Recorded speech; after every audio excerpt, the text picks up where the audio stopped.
Bueno, buenas tardes para todos, bienvenidos a esta clase del día miércoles. Vamos a continuar con el tema que habíamos estado abordando en clases anteriores. Por favor, alguien que me está escuchando tiene habilitado un micrófono, trátelo de apagar porque si no hay mucha interferencia. Bueno, muchas gracias. Vuelvo a saludar a todos los que están ingresando a la clase. En el marco de esta semana y la semana que viene, ustedes van a estar trabajando la unidad número 3 conmigo, que hace referencia a la etapa confederal argentina. Vamos a abarcar todo el periodo que comprende de 1829 hasta 1852, que es la caída del régimen rosista, y seguramente luego continuaremos con la etapa al frente de Urquiza, hasta llegar prácticamente a la década de 1870. Continuando un poco con la línea que ustedes habían trabajado con el profesor Facundo la semana pasada, nosotros vamos a retomar la historia argentina a partir ya del año 1829 y vamos a abordar los dos gobiernos de Rosas. El primer gobierno, un gobierno corto, ¿sí? Solamente de algunos años. El segundo gobierno, obviamente, podemos catalogarlo como un ejercicio de poder bastante ampliado dentro del marco de lo que normalmente duraba en el poder los políticos de ese momento. Bueno, estoy aceptando gente, esperamos unos minutos más, ¿sí? Hasta que vayan ingresando, porque ya después, una vez que hago la presentación, por allí me cuesta salir de la presentación para darles la entrada. Recuerden todos ustedes que lamentablemente cuando uno presenta en el Meet muchas veces pierde el sentido de la gente que va entrando y bueno, ya a veces para poder que ingrese aquel que llegó tarde, salir de lo que estoy proyectando, darle el ingreso y volver nuevamente a retomar lo que había estado trabajando. Entonces por ahí sí complica. Lo que yo les voy a pedir, porque he tenido bastante problemas de conectividad esta mañana y en el transcurso de la tarde, es que ustedes por favor me vayan avisando si se escucha bien, si no se ha bloqueado, si no quedo congelado en la imagen. Hola Facundo, ¿cómo estás? Buenas tardes. El Hola profesor, Pablo, hola a todos. el ¿Cómo andan? profesor Facundo también se ha conectado, me acompaña en la clase. Y como venía diciendo, para aquellos que recién van ingresando, la misma va a ser una continuidad de lo que el profesor Facundo ha ido desarrollando en las exposiciones anteriores. Una recomendación para todo el mundo es que no se quede simplemente con lo que nosotros trabajamos en el marco teórico, sino que esto ustedes lo profundicen a partir de la lectura de los autores que hemos propuesto para cada una de las unidades temáticas, de manera tal que vayan, yo diría, optimizando los tiempos de lectura, porque cuando quieran ver ya van a estar muy próximos al primer trabajo práctico, que va a ser una de las requisitorias que vamos a colocar en el cursado virtual de esta materia, y también ya para ir pensando en el tema del parcial. Así que habíamos estado hablando con Facundo, lo vamos a definir para la antepenúltima clase programada de esta cursada, ¿sí? Y el recuperatorio ya sería la última. Así que empezamos a manejarnos con ciertos tiempos bien determinados para que ustedes no lleguen con problemas y puedan todos exitosamente lograr la regularidad de la materia. Bueno, sin más prólogo, voy a comenzar con lo previsto para el día de hoy. Voy a hacer una presentación, ¿sí? de la temática que hoy vamos a trabajar.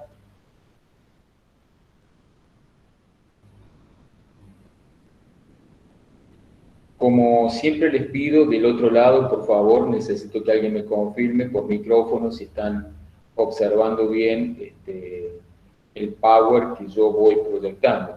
Sí, Pablo, perfecto. Sí, gracias Facundo. En el caso de que se me llegara a cortar la comunicación, por favor, o me vean así entrecortado, por favor avísenme si es necesario recuperar algún concepto o alguna idea, porque estoy teniendo problemas de conectividad. En este momento estoy dándole datos con mi teléfono, pero bueno, puede llegar a pasar que se corte. Tengo datos y todo, pero bueno, se ve que andan bastante mal el tema de Internet, de las empresas, así que por ahí se complica. Bueno, hemos llegado al comienzo de la unidad número 3. Obviamente nos embarga un gran tema, que es la construcción del Estado durante el rosismo. Un poco jugando con el título de la unidad y la presentación de la clase, en el momento de elegir un título como para darle inicio a lo que hoy vamos a trabajar, pensé en esta idea, la Confederación Rosista, prácticas de dominación y resistencia, porque creo que en todo el ámbito de lo que va a durar la etapa de Rosas en el poder, nosotros sin lugar a dudas podemos ver estas prácticas, yo diría, en la palabra total del ejercicio, ¿sí? Prácticas de dominación, de resistencia, que van a ser o se van a convertir, yo diría, en una práctica habitual durante esta etapa. Sin lugar a dudas, hablar de Rosas y hablar sobre todo del surgimiento de la Confederación Argentina es un gran tema. Nosotros, para irnos ubicando de alguna manera en lo que venimos trabajando con el profesor Facundo, podemos ver que la formación del Estado luego de la independencia, o el intento de formación del Estado luego de la independencia, distingue, si ustedes quieren, 4 momentos que podemos marcar así, yo diría, como puntuales. En el primer momento son los intentos de organización nacional, que van del 10 al 20. El segundo momento es donde nosotros hoy por hoy estamos trabajando, que son las autonomías provinciales, que ustedes ya es un tema que han trabajado con el profe las semanas anteriores. Conmigo ya comienzan a trabajar la Confederación Rosista, que llega hasta el año 52, y nos quedarían como 2 grandes momentos. Uno es Buenos Aires, y ya la Confederación de Urquiza como estados separados, que van del 52 al 62, y luego el último momento, que sería la formación del Estado Nacional, que va del 62 al 80. Nosotros en la clase de hoy vamos a desarrollar el periodo confederal, en donde vamos a encontrar a Rosas al frente del mismo. Obviamente el ejercicio que él va a llevar adelante de poder es un ejercicio muy amplio, porque estamos abarcando prácticamente del año 1829 al año 1822 en 2 periodos de gobierno bien particulares. Antes de avanzar, me gustaría comentar algunas cuestiones que tienen que ver con Rosas, que tienen que ver con el periodo que nosotros vamos a ir trabajando. Por un lado, la personalidad de Rosas y el carácter de su gestión siempre ha sido, por decirlo de esta manera, objeto de polémicas.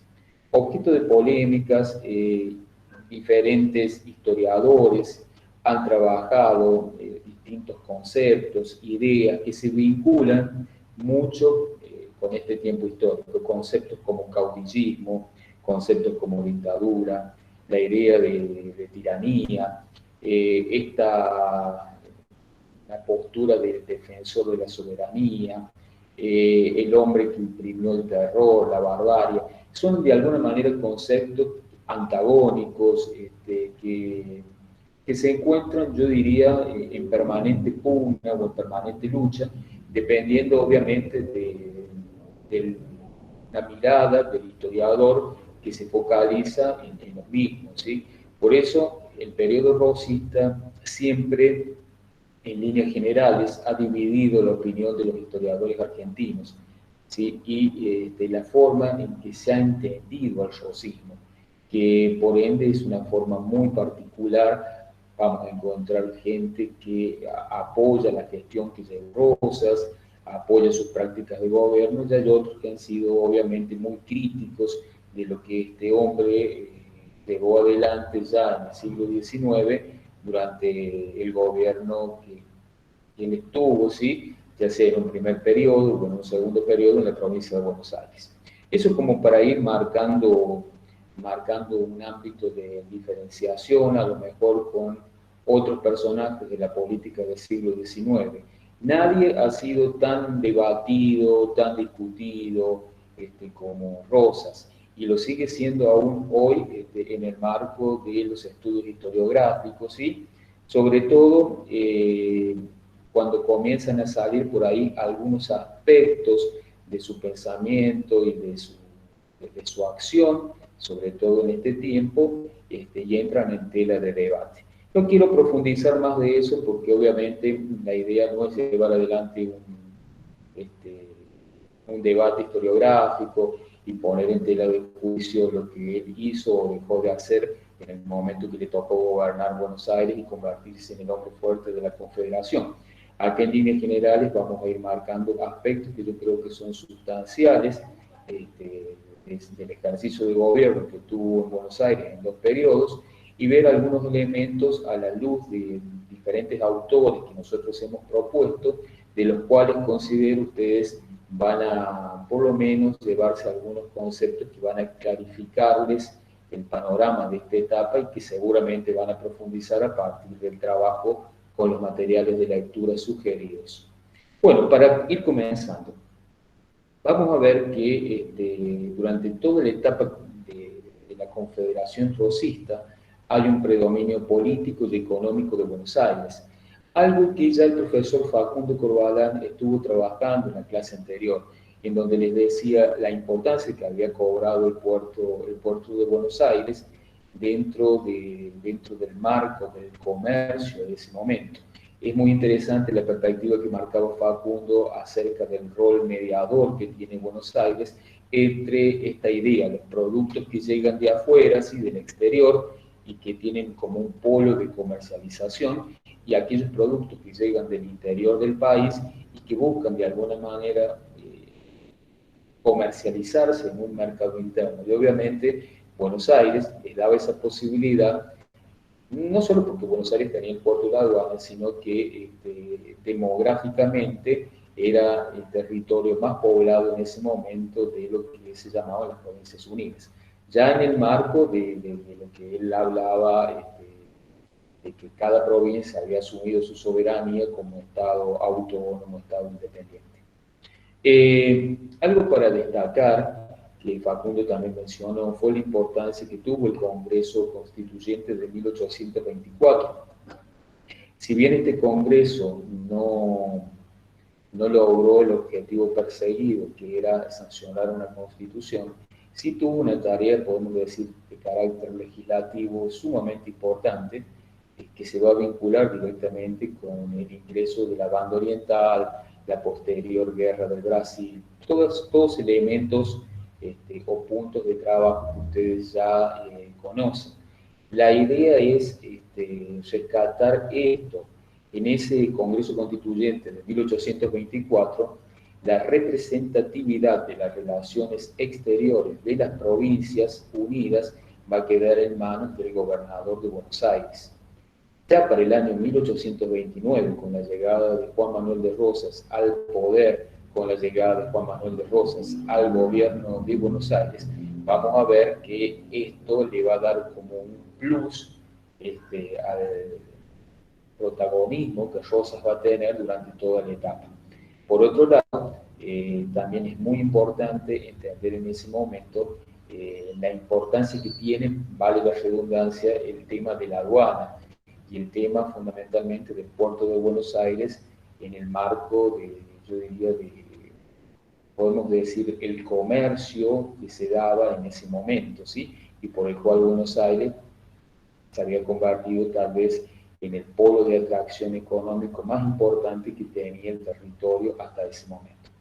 Por otro lado, es interesante ver en este periodo la coalición entre provincias, que funcionaban, como yo les decía, como cuasi-estados, conservando su autonomía.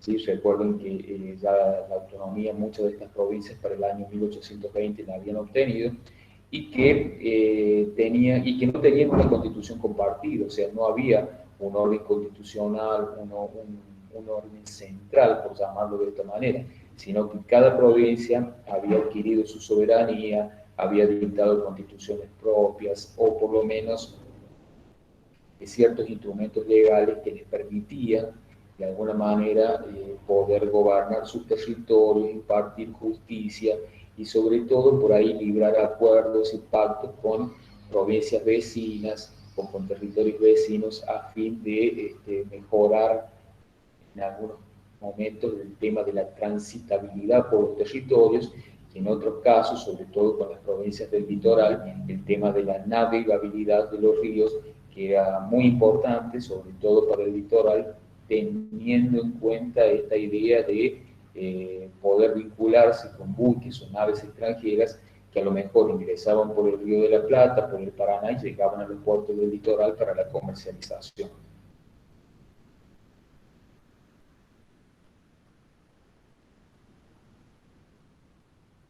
Perdón, me pasé una... Ahí continuamos. El 1 de diciembre de 1829, después, podemos decir, de un periodo muy convulsionado en la provincia de Buenos Aires, que también ustedes estuvieron trabajando, que fue la muerte de Dorrego, tal vez el primer intento de golpe de Estado o golpe institucional que se lleva adelante en el, podemos decir, en el territorio del Ciudad de la Plata, protagonizado por un militar como era Lavalle. Empieza a fluctuar o cobrar un mayor protagonismo la figura de Juan Manuel de Rosas. En realidad, Juan Manuel de Rosas ya hace su aparición o tiene, yo diría, una injerencia destacada en el famoso Tratado de Venegas, en donde podemos decir el que coloca en líneas generales el ganado que necesita Buenos Aires para ratificar ese acuerdo con la provincia de Santa Fe. Entonces allí este caudillo bonaerense del interior de la provincia de Buenos Aires muestra en líneas generales el poder económico que ya tenía en ese momento. Con los sucesos de la muerte de Dorrego por fusilamiento en manos de Lavalle, también hay una situación en donde Rosas, apoyado sobre todo por los caudillos del litoral, logra finalmente replegar a Lavalle parte al exilio, y bueno, ya a partir de ese momento y a partir de una serie de intrigas que se van a producir en el marco, yo diría, de ese tiempo, con algunos gobernadores provisionales que van a estar presentes, la Junta de Representantes de Buenos Aires ¿sí? decide nombrarlo a Rosas como gobernador de la provincia de Buenos Aires.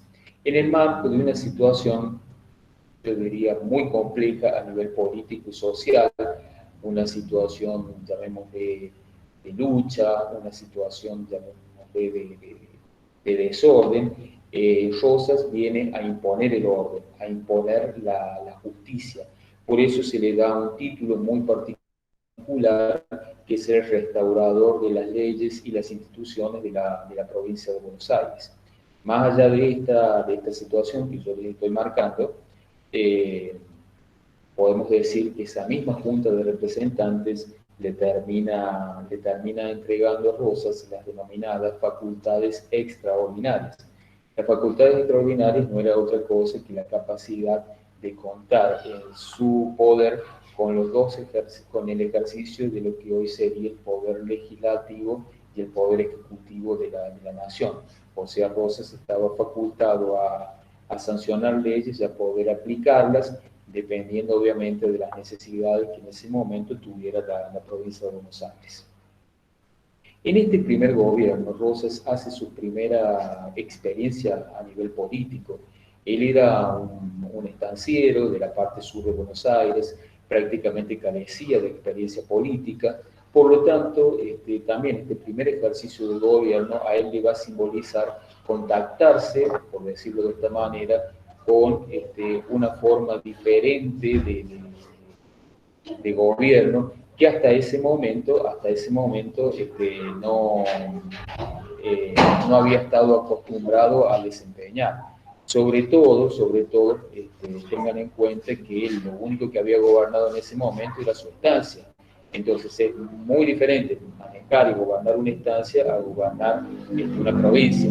Entonces también este primer ejercicio de gobierno generó en él cierta experiencia que le permitió irse de alguna manera vinculando con el ejercicio del poder. Es así que tal vez dentro de las normativas generales que nosotros podemos marcar para este primer gobierno o características que lo distinguen es la construcción de un orden social y político contra la inestabilidad que habían provocado la guerra de independencia, la guerra civil, ¿sí? Y para esto va a utilizar, como yo les decía, diferentes instrumentos a nivel jurídico, político, que a futuro van a ir, me atrevería a mencionar, ir edificando, por llamarlo así, el rosismo. Por otro lado, en enero de 1831 se va a firmar el famoso Pacto Federal. Y el Pacto Federal va a funcionar, de hecho, contra la caída de Rosas en el 52. Va a ser el andamiaje legal de la Confederación, y al cual prácticamente todas las provincias que integraban el territorio en ese momento van a, como les decía yo, adherir. En este pacto federal, bueno, se delegaba en el gobernador de Buenos Aires manejo de las relaciones exteriores, pero ya era algo que había sido entregado, yo les decía, en ese intento del Congreso Constituyente, que no había sido del todo efectivo en el año 24. Y acá hay un gran tema para discutir y para trabajar, y que de alguna manera también marca, yo diría, como una especie de división dentro del mismo federalismo, que es el tema de la Constitución. En realidad, la idea de plantear una constitución nacional era algo que ya la gran mayoría de los caudillos que en ese momento estaban al frente de los territorios provinciales planteaban como algo a futuro o algo que en algún momento se tenía que concretar. Ahora, ¿qué es lo que decía Rosas? Rosas se va a oponer sistemáticamente a esto.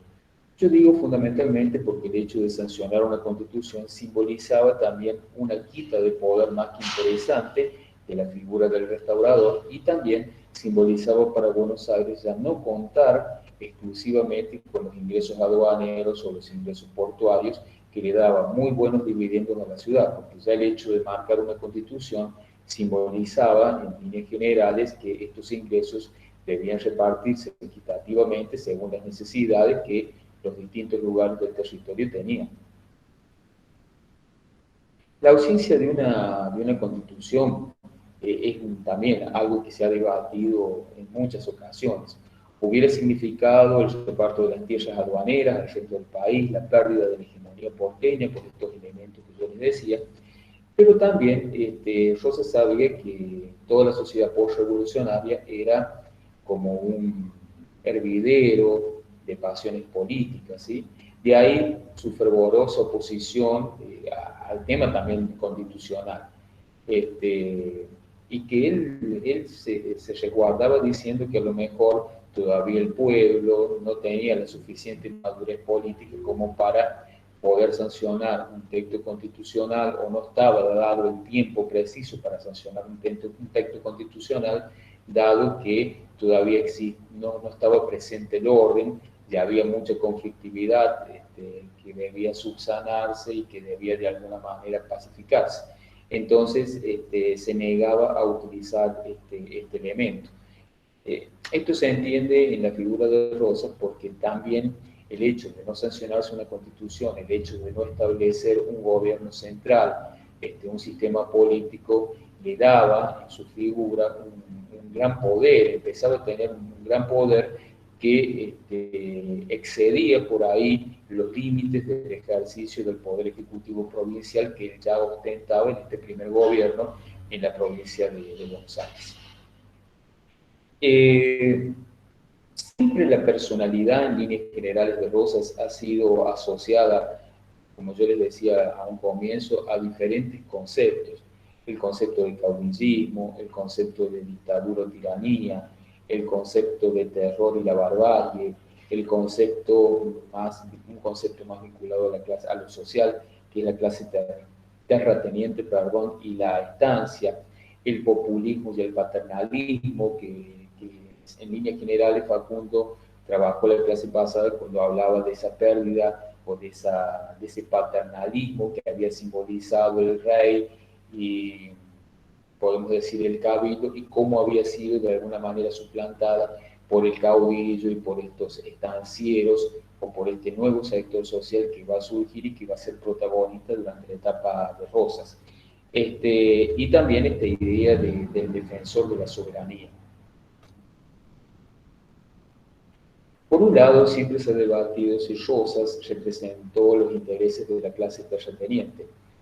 Ustedes, si bien recordarán que el Estado concedió tierras en enfiteusis desde el año 1822 hasta prácticamente el año 1840.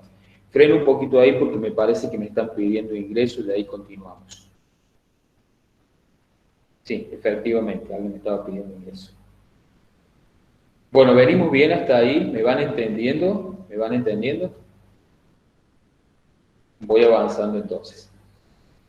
El Estado concedió tierras en enfiteusis desde 1822 hasta 1840 aproximadamente. Esas tierras que habían quedado en manos de esos arrendatarios ya con la llegada, o podemos decir con el paso del tiempo, estos se van a convertir en los futuros estancieros, ¿sí?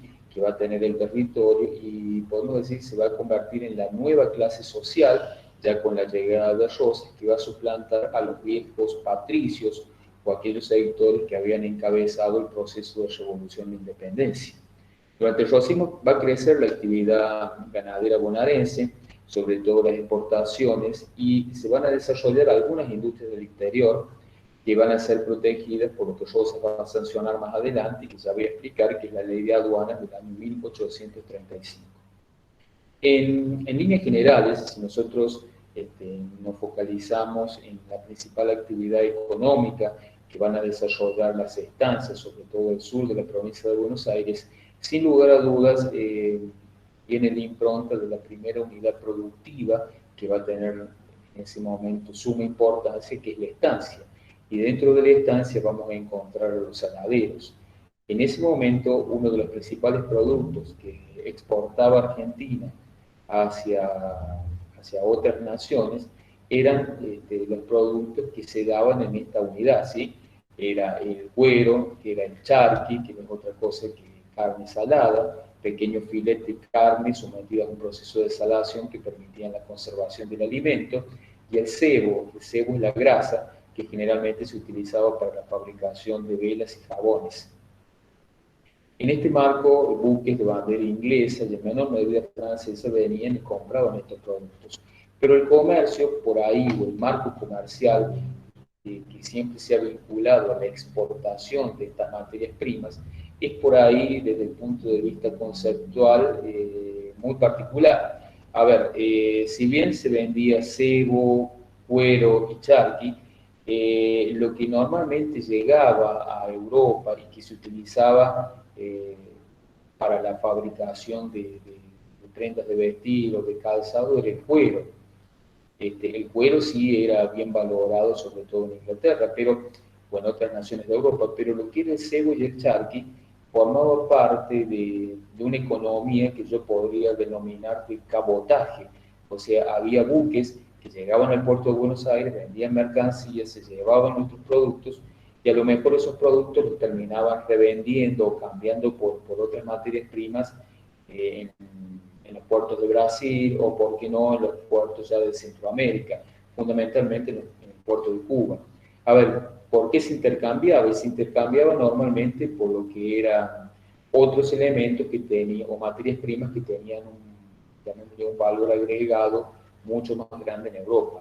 Hablo sin lugar a dudas del ron, hablo del tabaco, puedo llegar a hablar de, no sé, del azúcar, elementos que en el mercado europeo tenían más valor agregado. Y ustedes me dirán, bueno, ¿y por qué se vendía el charqui? Sobre todo, porque el charqui en ese momento era un alimento barato que utilizaban, sobre todo se utilizaban en las grandes plantaciones para alimentar a los esclavos. Entonces, ese charqui era muy valorado en regiones como Brasil, Cuba, que eran zonas esclavistas y de las cuales estos buques sí, se valían para poder comercializar, comprar, vender y en definitiva sacar un mayor volumen de ganancia. Bueno, entonces les digo ahí que los grupos sociales que más poder van a concentrar era el estanciero ganadero y saladerista. En algunos casos también fueron importantes, fue importante el comercio y sobre todo ya comienza a gestarse el tema del capital financiero. Y acá es algo muy interesante para ver, es la complementariedad que se va a dar entre los estancieros y el gobierno.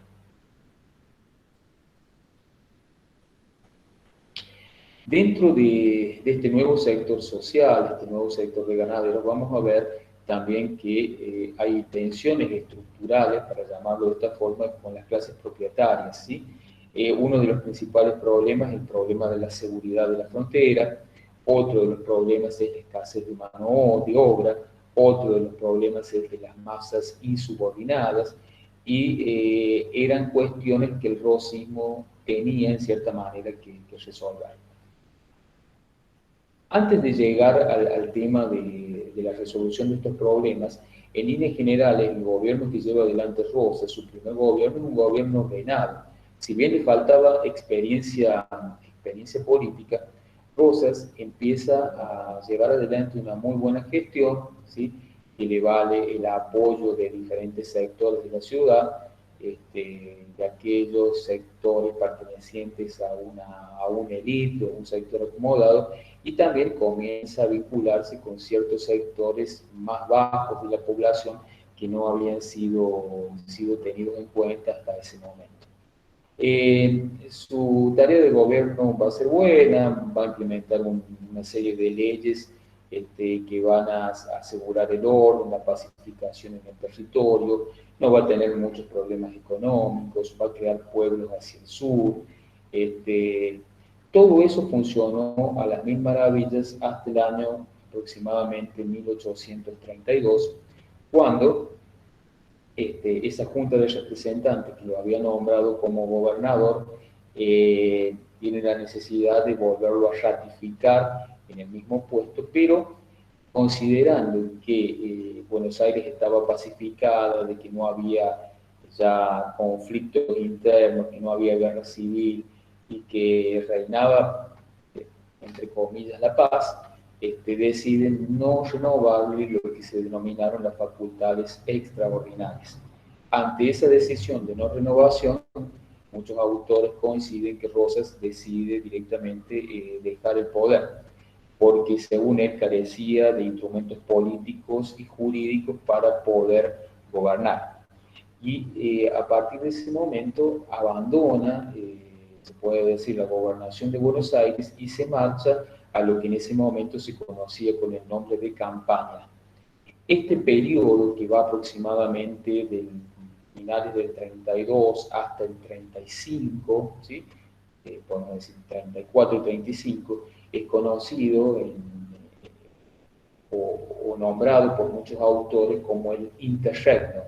Es el espacio de tiempo en donde Rosas se va a la campaña. ¿Qué era la campaña? Aquellos territorios, llamémosle, dominados por el aborigen, por el nativo, y que de alguna manera Rosas necesitaba pacificar, porque representaba un serio problema, sobre todo para el sur de la provincia de Buenos Aires y para los intereses de estos sectores terratenientes, ganaderos, estancieros, que de alguna manera iban cobrando poder y participación, y que, bueno, y que el problema del indio le simbolizaba también muchas pérdidas, sobre todo por el tema de los malones. Los malones eran grupos de nativos que atacaban imprevistamente a las poblaciones blancas asentadas sobre todo en la frontera, ¿sí? entre el territorio nativo y el hombre blanco, y que causaban, ¿sí? Esto ha sido motivo de análisis por parte no solamente de historiadores, sino de muchos literatos que hablan acerca de este tema, la famosa, y también de gente que se dedica al arte. Si se me viene a la memoria algunos cuadros muy interesantes de artistas argentinos, ¿sí? Que retratan el tema del malón. A ver, saco un poquito porque creo que me piden ingresar. Ahí volvemos. ¿Sí? Por favor, les solicito a todos, dentro de sus posibilidades, que traten de ingresar al comienzo, ¿sí? A las 18. Yo sí, nunca estoy largando las 18 justas, siempre estoy largando un poquito más adelante, 18 y 5, 18 y 10, como para darles a todos un margen de que puedan entrar en tiempo y forma. Si no, tengo que estar parando, retomando, y por ahí uno pierde la hilación de lo que estaba comentando. Bueno, el problema de la frontera era el gran problema a resolver, ¿sí? Sobre todo, Rosas va a contar con el apoyo de estos sectores que habían sido beneficiados por la ley de Enfiteusis con la entrega de tierras públicas, y que ahora pasaban a manos de los mismos, ¿sí? Entonces había que solucionar este tema, por eso se lleva adelante, vuelve en cabeza la famosa campaña del desierto, ¿sí? La campaña contra el indio, intentando frenar este tema de los balones. Obviamente va a ser una combinación, como digo ahí, de fuerza, amenaza y negociación. Porque hubo sectores, grupos nativos que lograron pactar con Rosas, lograron acordar con el Estado de Buenos Aires, por ahí la entrega de remesas de vino, aguardiente, caballos, ganado o algún otro elemento de los llamados vicios, como podía ser el tabaco, con el único compromiso de que no atacaran a las poblaciones blancas recién fundadas en la parte sur de Buenos Aires. Los Pampas acordaron con Rosas, llegaron a un acuerdo, y él se fue más hacia el oeste, hacia lo que hoy podría ser, hacia lo que es efectivamente Córdoba, San Luis, parte de Mendoza, en donde, sobre todo en estos territorios, se vivía la asolada del grupo Ranquel. Ahora, el Ranquel, a diferencia del Pampa, no quiso acordar, no quiso pactar, entonces Rosas tuvo que ejercer la fuerza para desplazar la línea de frontera. Yo en esta clase no voy a desarrollar la campaña llevada adelante por Rosas porque es muy extensa, necesitaría por lo menos una clase entera para trabajar y para ver los pormenores que se llevaron adelante en este momento. Pero sí les puedo decir que con esa campaña logra Rosas, primero que todo, yo diría mucha popularidad, el agradecimiento, sobre todo de caudillos del interior del país, por una sencilla razón. Buena parte en ese momento de los presupuestos provinciales, que ya eran acotados, se gastaba en la lucha contra el indio. Imagínense, provincias como San Luis gastaban un 70-80% de sus presupuestos en combatir el tema del indio, y de repente Rosas se lo soluciona porque logra extender la línea de frontera más de 5.000 leguas en territorio nativo. Entonces de repente se gastó esa erogación de dinero que realizaban estos territorios provinciales con un presupuesto sumamente escaso, sumamente acotado, ya no lo tienen que hacer. Entonces lo pueden destinar a otro tipo de cosas. Por consiguiente, obviamente que Rosas les hace un favor inmenso y se ganan el apoyo, sobre todo de estos caudillos del interior. Ya como les decía, en el marco de esta incorporación de nuevas tierras, podemos decir muchas de ellas son repartidas a este grupo, ¿sí? Que surge, que empieza a cobrar poder. Por otro lado, también el ejército, como dice ahí, va a ser utilizado como institución penal para la represión, sobre todo de la vagancia, y por ahí para, yo diría, disciplinar a aquellos que se negaban, en cierta manera, a cumplimentar lo que el Estado les pedía, ¿sí? Sobre todo los sectores urbanos. Ahí yo la pregunta que hago es si funcionó o no esta política. Por otro lado, frente al peligro de una guerra social y a campo de la subordinación total, hay como una valoración exacerbada de la figura de Rosas como el único que puede mantener la paz, que puede mantener las instituciones. Hay una valoración, yo diría, excesiva en la figura del restaurador de las leyes. Y bueno, y obviamente hay un cambio en las estructuras sociales que se venían dando hasta ese momento. Acá hablo obviamente de si logró Rosas proletarizar o disciplinar a la mano de obra, sobre todo refiriéndome al tema de los sectores populares, ¿sí? Que es un tema muy interesante que trata Agustín Di Meglio en su trabajo, ¿sí? Vinculado a los sectores populares.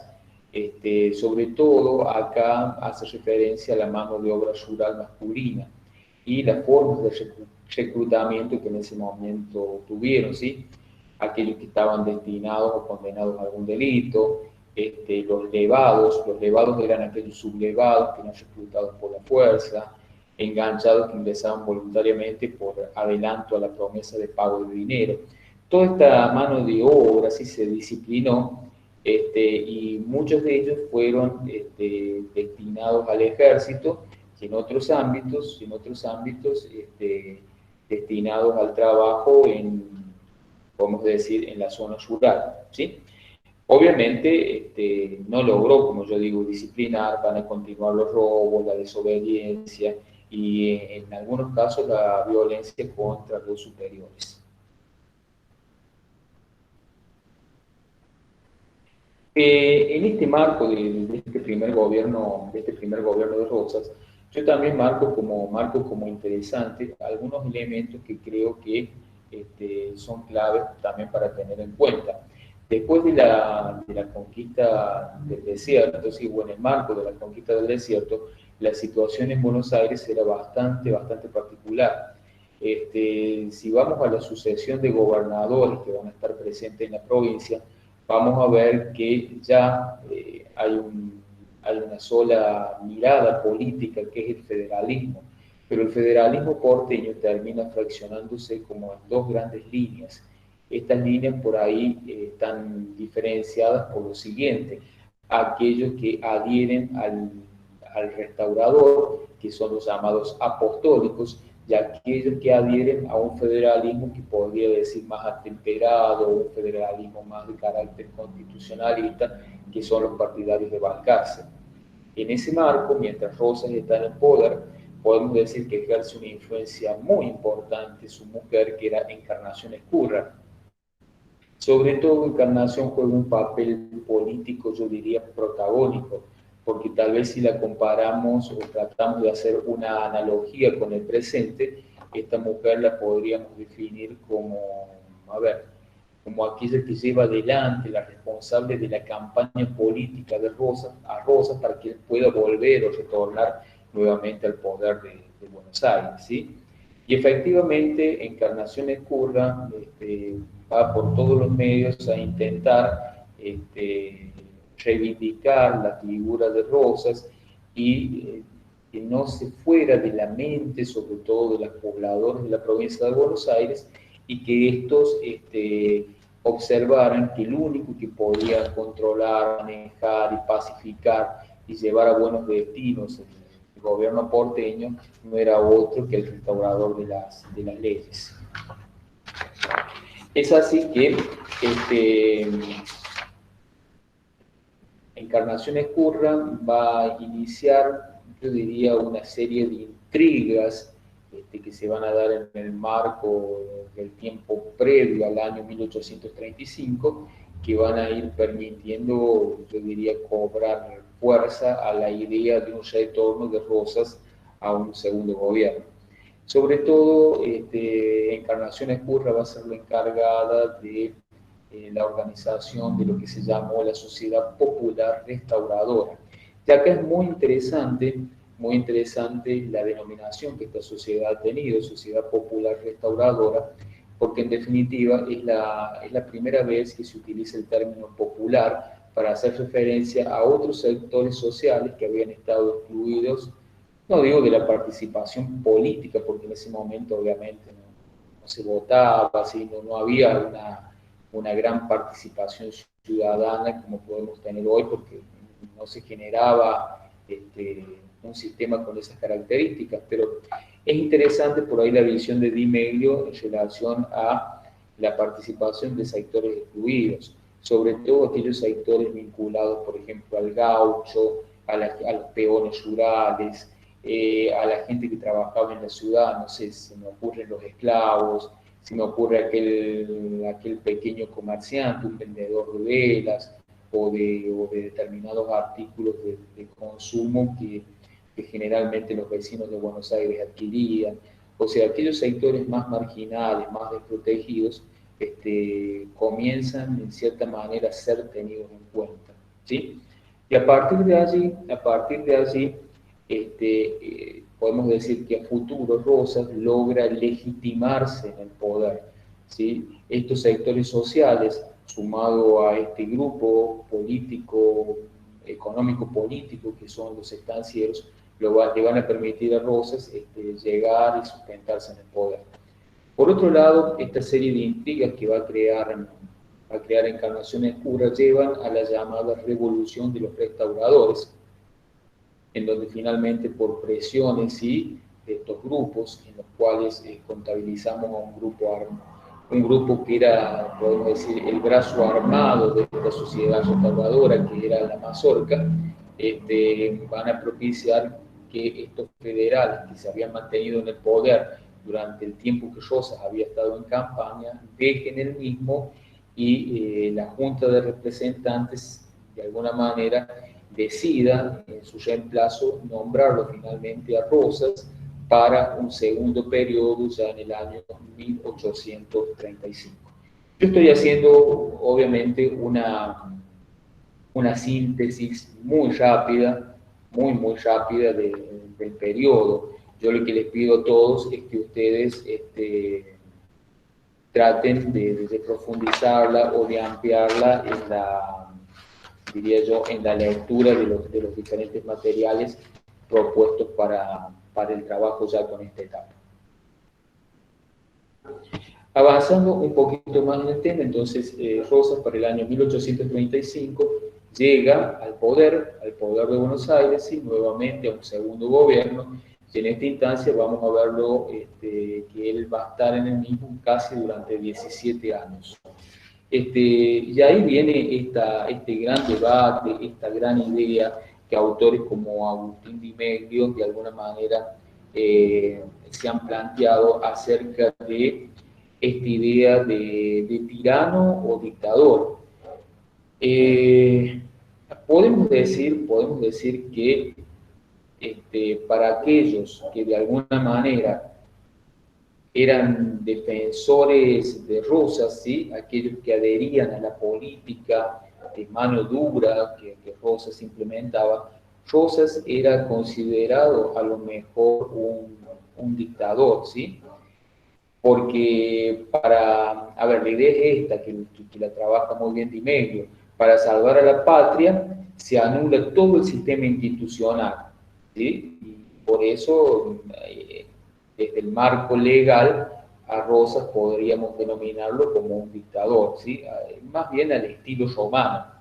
Para los enemigos de Rosas, ¿sí? Rosas no es un dictador, porque un dictador no es una figura legal, sino que es un tirano. ¿Se entiende la idea? Es un tirano que abusa del poder. Entonces, para aquellos que adherían a Rosas, lo podían llegar a catalogar como un dictador, o estaban de acuerdo que se lo considerara como un dictador, porque había que imponer el orden, mano dura, ¿sí? Un dictador al estilo romano, porque era necesario para salvar a la patria. En ese momento, bueno, obviamente no hablamos de la patria en el concepto que a lo mejor hoy tenemos, sino que era aquel que a lo mejor podía encaminar los destinos de Buenos Aires. Se va a anular todo el sistema institucional, ¿sí? Y fundamentalmente va a estar encuadrado dentro de un marco legal. Ahora, para los enemigos de Rosas, no es un dictador, sino que es porque el dictador, si yo hablo de dictador, estoy hablando de una figura legal. Para los enemigos de Rosas, sí, él era un tirano. ¿Por qué un tirano? Porque hacía abuso discrecional del poder, ¿sí? En líneas generales, Rosas, como decían muchos, venía a salvar la armonía que se había roto en ese momento. Rosas fue en el ejercicio de su poder muy legalista, ¿sí?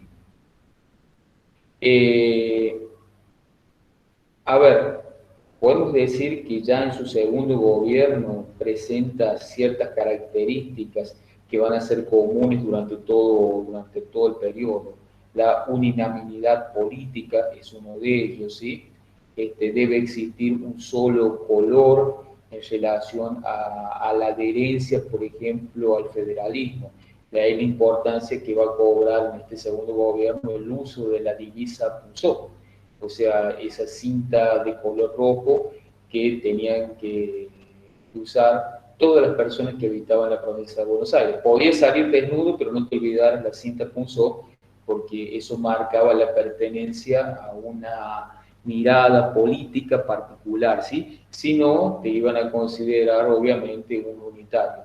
Y es esa exacerbación del odio hacia aquel sector político que no compartía las ideas federales, es lo que Rosas va a propiciar sobre todo en este tiempo.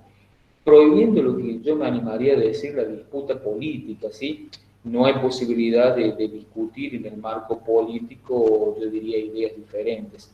Y esto lo va a vivir, en cierta manera, más adelante, una generación que va a ser muy importante, sobre todo en este tiempo, y que va a ser una generación muy crítica, sobre todo la forma de gobierno que Rosas va a impulsar, que es la llamada generación del 37.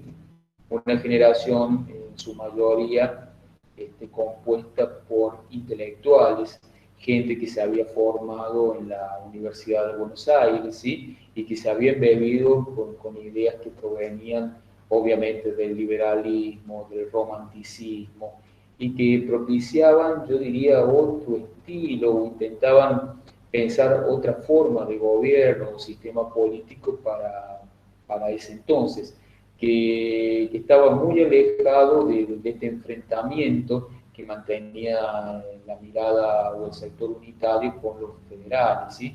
Ellos propiciaban ya, podemos decir, una postura más bien liberal, republicana, una mirada diferente. Entre la gente que puedo destacar de estas líneas, lo puedo mencionar a Miguel Cané, lo puedo mencionar a Alberti, lo puedo mencionar a Esteban Echeverría. Y bueno, ya me preguntarás en el caso de Sarmiento. Sarmiento no perteneció podemos decir, a ese famoso salón literario donde esta gente, sí, intelectuales, no solamente se reunían para discutir de poesía, sino que las discusiones tomaban un ribete más político. Sarmiento lo podemos más vincular con esta generación, la generación del 37, por las ideas y por el pensamiento que compartían, pero no porque haya participado de este grupo intelectual. Sarmiento, obviamente, para ese tiempo ya había cruzado la cordillera de los Andes y se encontraba exiliado en Chile, ¿sí? Bueno, a ver cómo vamos de hora. Es muy extenso, es muy extenso.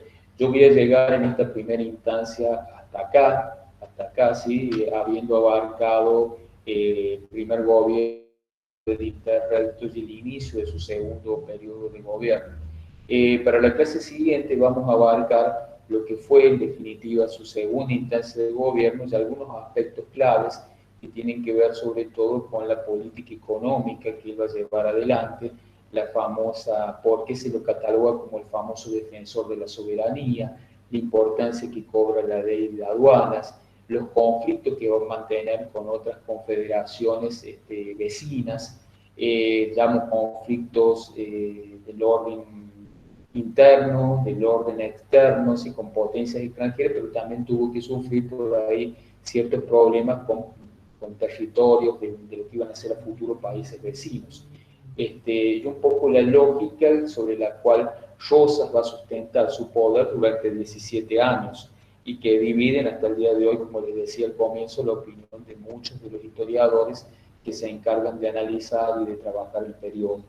Yo los autores que voy a utilizar para hablar sobre todo de la etapa rosista, que es muy extensa, es Agustín Di Mello, que yo ya lo estuve trabajando. Te pido por favor que lean a Pagani, ¿sí? Que lean a Ricardo Salvatore, que dan un marco, yo diría, muy interesante para entender el periodo rosista. Por ahí le hemos dado con Facundo a algunos otros autores que complementan un poco la lógica del periodo, pero en líneas generales yo creo que con estos a ustedes les bastaría como para poder entender lo que simbolizó el rosismo. No me quiero olvidar de un autor que subimos con Facundo y que es muy interesante, sobre todo para entender la perspectiva del caudillo, que es John Lynch. Léanlo porque también acá va a ser muy interesante la participación de los caudillos en un tiempo también de confrontación muy interesantes para poder desglosar. Seguramente se me han pasado algunos elementos porque el rosismo es muy amplio. Si bien simplemente trabajamos el primer gobierno y algunos elementos del segundo, los invito a la lectura para que se pueda generar como una especie de feedback, ¿sí? Y que ustedes puedan consultar al respecto y que podamos hacer la clase más dinámica, porque si no es un simple monólogo de acá del que les está hablando.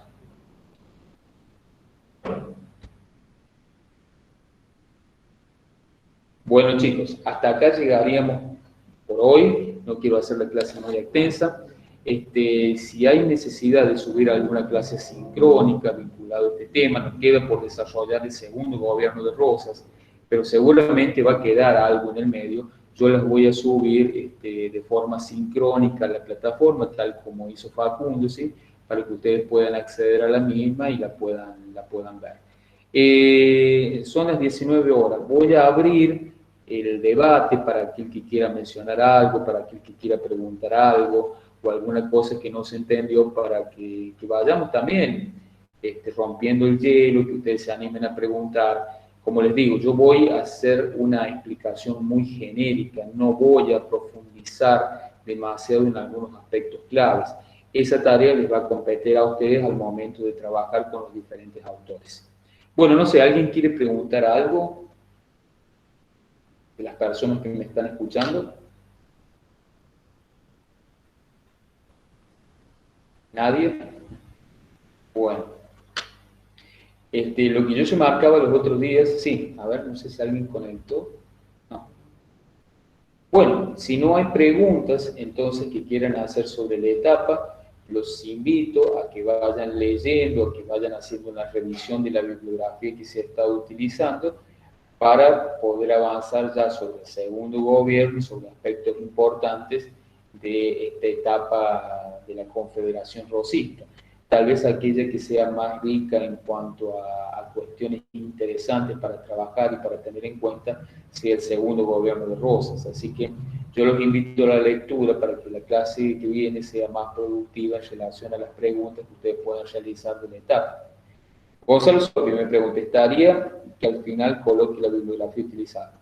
Sí, está bien. Mira, la bibliografía que yo he utilizado, no hice tiempo de colocarla en el Power, pero está Agustín Di Meglio, ¿sí? Que es uno de los autores que he usado, Rosa Pagani, ¿sí? Ricardo Salvatore, que ustedes la tienen incluida dentro de la bibliografía que nosotros con Facundo hemos subido para la unidad. También hemos colocado algunos otros autores que complementan y que sirven de base para el trabajo, por lo menos de este tiempo que nosotros hemos puesto a su consideración. Bueno, chicos, llego hasta acá entonces con este tema. Vamos a hacer una profundización ya de la segunda etapa de la Confederación para la semana que viene. Bueno, les dejo un gran saludo a todos, si no hay preguntas, y nos estamos encontrando, si Dios quiere, por este enlace, la semana que viene, ya con la segunda parte de la Confederación Argentina. Un saludo grande para todos y, como digo siempre, seguimos en contacto. Chao, chao. Hasta luego a todos y a todas.